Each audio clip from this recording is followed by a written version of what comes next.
Assalamualaikum warahmatullahi wabarakatuh. Anak-anakku sekalian, kali ini kita akan membahas materi pendidikan agama Islam dan budi pekerti sesuai kurikulum Merdeka pada fase F, yaitu pada kelas 11. Bab yang pertama, membiasakan berpikir kritis dan semangat mencintai iptek. Pembahasan dari materi kali ini adalah pembahasan materi berpikir kritis dan semangat mencintai iptek. Ada dua materi yang ini. Materi pertama tentang berpikir kritis. Quran Surah Ali Imran ayat 190 sampai 191 dan hadis terkait. Kemudian, materi yang kedua, atau mencintai ilmu pengetahuan dan teknologi, terdapat di dalam Quran Surah Ar-Rahman ayat 33 dan hadis terkait. Kita akan membahasnya satu persatu. Yang pertama, yakni Quran Surah Ali Imran ayat 190 sampai ayat 191 tentang berpikir kritis. Mari kita baca dengan tartil dan dengan ilmu tajwid. أعوذ بالله من الشيطان الرجيم بسم الله الرحمن الرحيم إن في خلق السماوات والأرض واختلاف الليل والنهار لآيات لأولي الألباب الذين يذكرون الله قياما وقعودا وعلى جنوبهم ويتفكرون في خلق السماوات والأرض ربنا ما خلقت هذا باطلا سبحانك فقنا عذاب النار صدق الله العظيم. Yang artinya, sesungguhnya dalam penciptaan langit dan bumi, serta pergantian malam dan siang, terdapat tanda-tanda kebesaran Allah bagi orang-orang yang berakal, yaitu orang yang mengingat Allah sambil berdiri, duduk atau dalam keadaan berbaring, dan memikirkan tentang penciptaan langit dan bumi, seraya berkata, "Ya Tuhan kami, tidaklah Engkau menciptakan semua ini jangan sia-sia. Maha suci Engkau, lindungilah kami dari azab neraka." Quran Surah Ali Imran ayat 190 dan 9191. Mari kita masuk ke identifikasi tajwid. Quran Surah Ali Imran ayat 190 sampai 191. Yang pertama, kalimatnya inna. Hukum bacaannya gunnah. Jadi alasannya atau sebabnya adalah nun bertasdid. Yang kedua, as-samawati. Hukum bacaannya alif lam samsyah. Jadi sebabnya adalah alif lam samsyah bertemu dengan huruf sa. Yang ketiga, wan nahari. Hukum bacaannya maqtabi. Artinya di sini alasannya ada alif huruf sebelumnya berfathah. Yang keempat, qiyaman wa qu'uda. Ya, hukum bacaannya adalah idgham bi gunnah. Sebabnya atau alasannya tanwin bertemu huruf waw. Yang kelima, khalaqata. Ya, hukum bacaannya qalqalah. Ya, qalqalah sughra. Jadi sebabnya huruf qaf bersukun mati berada di tengah kata. Yang keenam, azaba, berarti maqtabi. Ya, ada alif lam. Ya, ada alif lam huruf sebelum berfathah.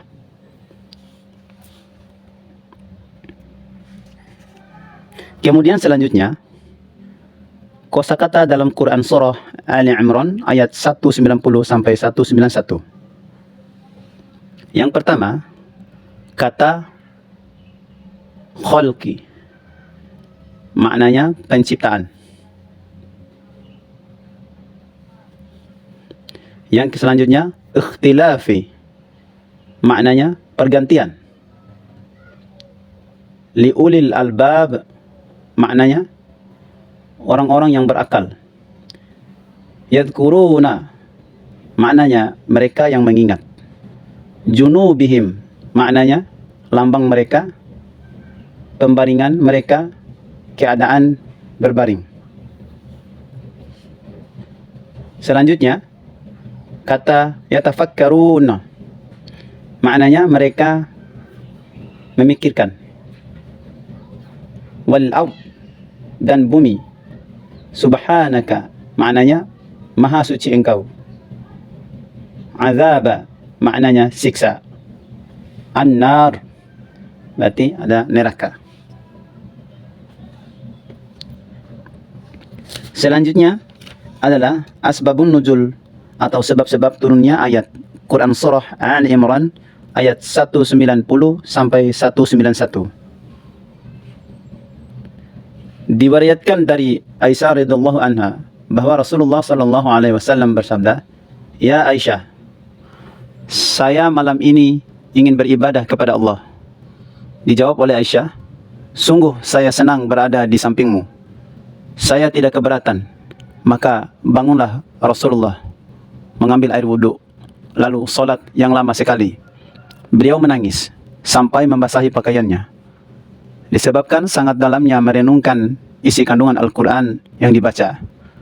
Hal itu dilakukan berkali-kali sampai menjelang azan subuh, dan saat Bilal hadir masih melihat kondisi Nabi yang sedang menangis.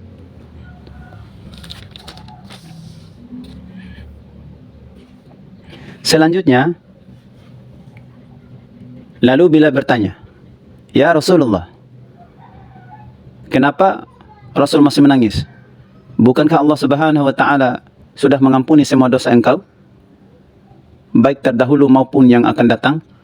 Lalu dijawab oleh Nabi sallallahu alaihi wasallam, "Tidak pantaskah saya ini menjadi hamba Allah yang bersyukur, apalagi di malam ini Allah menurunkan ayat yang alangkah ruginya jika dibaca ayat ini namun tidak dihayati makna dan isi kandungannya."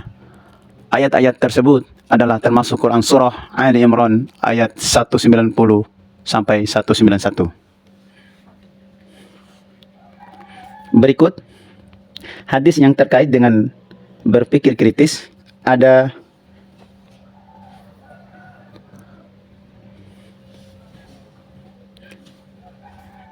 dan isi kandungannya hadis itu adalah: yang pertama, banyak tanda-tanda kebesaran Allah Subhanahu wa ta'ala yang dibentangkan di langit dan di bumi, termasuk pada diri manusia. Semua itu harus dijadikan sebagai sarana berpikir bagi umat manusia, khususnya orang beriman. Yang kedua, penciptaan alam semesta meliputi silih bergantinya siang dan malam, pusaran angin, keteraturan lintasan benda-benda langit dan bumi dengan segala isinya. Semua itu jangan hanya dijadikan sebagai peristiwa biasa tanpa hikmah dan tujuan, tetapi harus dipikirkan, diteliti, dan dieksplorasi. Yang ketiga, semua manfaat, faedah, dan hikmah dari beragam peristiwa yang tersebar di alam semesta tersebut hanya dapat dipahami oleh orang-orang ulil albab.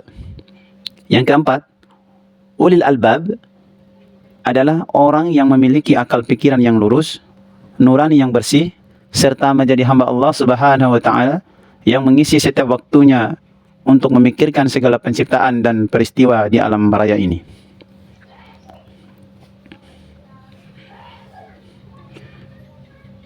Isi dan kandungan Quran surah yang kelima, tanda lain ulil albab adalah mereka yang dalam kondisi apapun tidak menghalangi untuk mengambil maslahat dari ciptaan Allah Subhanahu wa ta'ala, baik untuk dirinya sendiri, lingkungan yang mengitarinya, maupun masyarakat secara luas. Yang keenam, ulil albab juga melakukan pemikiran kritis, utuh, objektif, dan seimbang terhadap segala problema yang muncul, sehingga buah pemikirannya memberi banyak manfaat, jauh dari kebencian dan sengketa. Yang ketujuh, setiap orang beriman sangat dituntut agar akal pikiran dan akal budinya menghasilkan kesadaran diri bahwa semua penciptaan itu bersumber dari Allah Subhanahu wa taala, mengajak diri dan orang lain agar dekat taqarrub kepada Allah Subhanahu wa taala. Yang kedelapan, ayat ini mengajak juga agar di setiap komunitas dan masyarakat ada kelompok yang berperan sebagai pemikir dan penengah dari problem yang muncul, sehingga terhindar dari hoax atau berita bohong.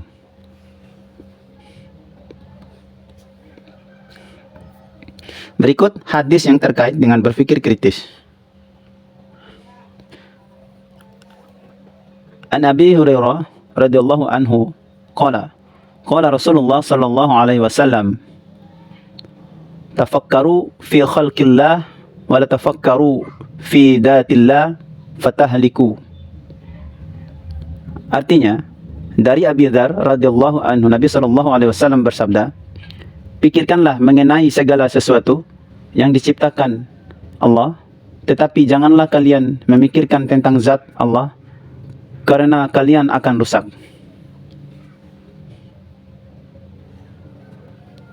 Isi kandungan hadis itu adalah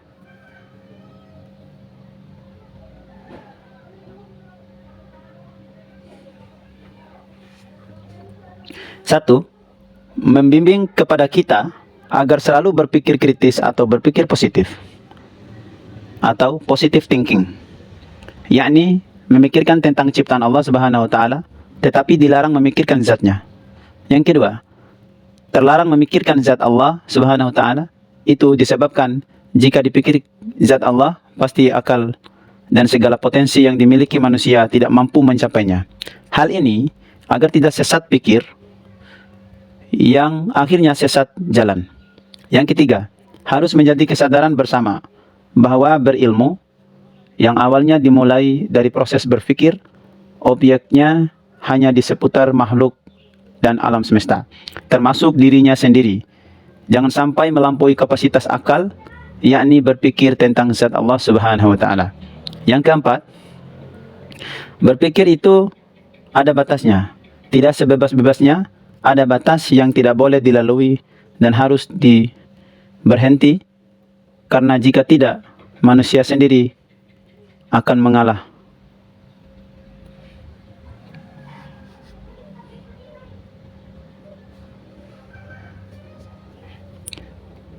Kemudian, istilah berpikir kritis.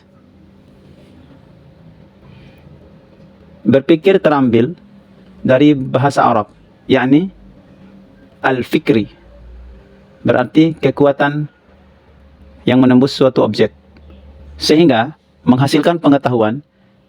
Jika pengetahuan itu didukung bukti-bukti kuat, dinamakan ilm. Quran Surah At-Takatsur ayat 3-5. Jika buktinya belum meyakinkan, namun kebenarannya lebih dominan, disebut dhanni. Ya, artinya dugaan, dalam Quran Surah Al-Hujurat ayat 12. Selanjutnya, jika kemudian kemungkinan benar dan salahnya seimbang, disebut syak atau keraguan. Sementara jika tidak didukung bukti atau bukti tersebut lemah sehingga kemungkinan salahnya lebih besar, disebut wam. Demikian pembahasan materi kali ini. Lebih dan kurangnya saya mohon maaf. Wassalamualaikum warahmatullahi wabarakatuh.